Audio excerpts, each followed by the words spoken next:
မိမိတို့ရဲ့နယ်မြေမှာအေးချမ်းမှု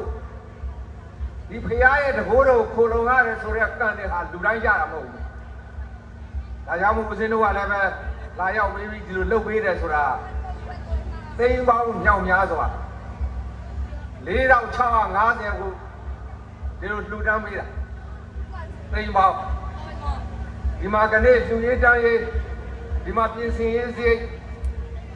သိန်း900အားလုံးလှူပေးတယ်ဘရုစီယာမှမက်မောပြီးတော့လာပါအောင်ပြောကိုပြီးတော့လုပ်ပေးတာမဟုတ်ဘူးခဏတိုင်းရင်းညူကမားတွေကိုချစ်ခင်လို့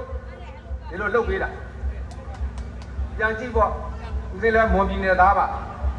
မွန်ပြည်နယ်ကပေါက်ဖွားတာပါသို့တော့ပြည်နယ်လေးကကွာတယ်မော်လမြိုင်မြို့ရဲ့မွန်ပြည်နယ်အတွင်းဒီလိုမဟုတ်ဘူးလားအေးအဲ့ဒါကြောင့်မိမိတို့ညီကောင်မောင်နှမအရင်တို့ဆက်ဆံတယ်ခဏပြင်ဆင်ဖို့အတွက်လူတွေကိုလည်းပဲသုံးငွေချအောင်မယ်ဆိုင်းသမားနဲ့နတ်သမီးအဖွဲ့ရင်းအဖွဲ့ဒီမှာလာပြီးတော့ဖြောပြပေးတာဒီလိုကြိုးစိုးပေးတဲ့အဖွဲ့များကို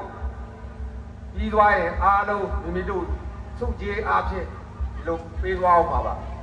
အားလည်းဘယ်သူမှတိုက်တွန်းမတော့ပေးပါလို့တောင်းခံတာသူတို့စရာမရှိဘူးခဏကဦးစင်းတို့ကမေတ္တာဆိုတဲ့တရားကိုဒါကြောင့်မနေ့ကကြောက်ရတယ်ရွှေနှစ်ကြသားအားလုံးပြန်ပေးမယ်အလှရှင်များစိတ်